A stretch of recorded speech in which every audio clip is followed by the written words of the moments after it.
All right, here's a hopefully short intro video for tract 58 at Cedar Gap Hollow. People seem to like the shorter videos, so we'll try to keep it pretty quick here. You can see the property outlined in red. Toward the bottom of the screen, you've got Highway 60. The purplish lines are the easement road system within Cedar Gap Hollow. Let's back up a little bit. Whoops. So to get to the property, you take Highway 60 east out of Springfield. After you go through Seymour, you go another 5 miles, so you're about 35 miles east of Springfield, and you go north on Connector Road. Keep going straight, cross Lucky Road, just cross right over it, it'll turn to gravel. You'll see a couple smaller, older homes on the left, just keep going. That's the gravel easement road system within Cedar Gap Hollow. So you'll follow that in, you'll cross a small creek bed, and then once you get over the creek bed, you can either go left or go straight because this property borders an easement road on its north and its south. When we were out there, it was easier to go straight, go up this road, hang a left. Now you're on the Ridge Road, and that'll take you to the north side of the property.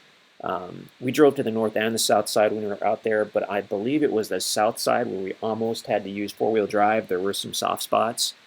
North side was good to go. But certainly you do want a truck or an SUV with four-wheel drive on any property with easement road frontage or county road frontage, just in case you encounter some bad spots. Why don't we zoom in and have a look at this one? So this particular tract, we did find a little creek bed right in the center that was running when we were out there. And I'm going to go to a topo map to kind of show how this is situated.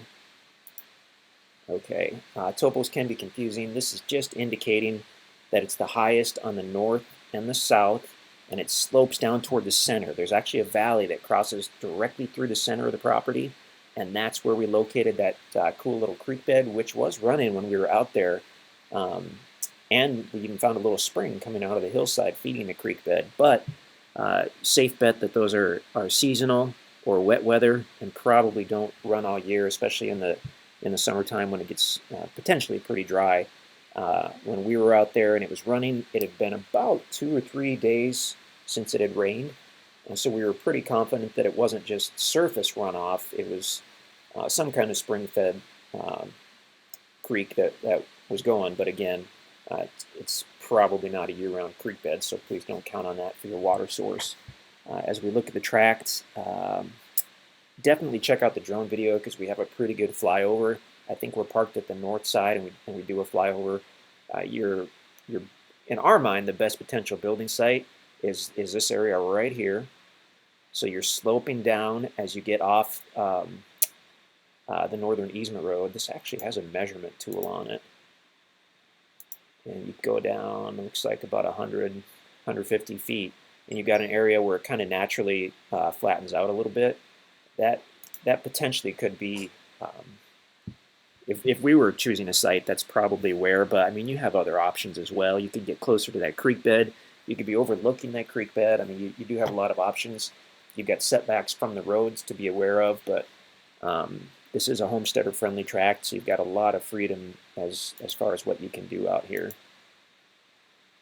Well, that's the quick overview. Definitely check out the listing page if you're not already there. If it's still available, we'd certainly love to answer any questions you may have. So give us a shout or send us an email, and we hope to hear from you. We really do. We love when people call and email.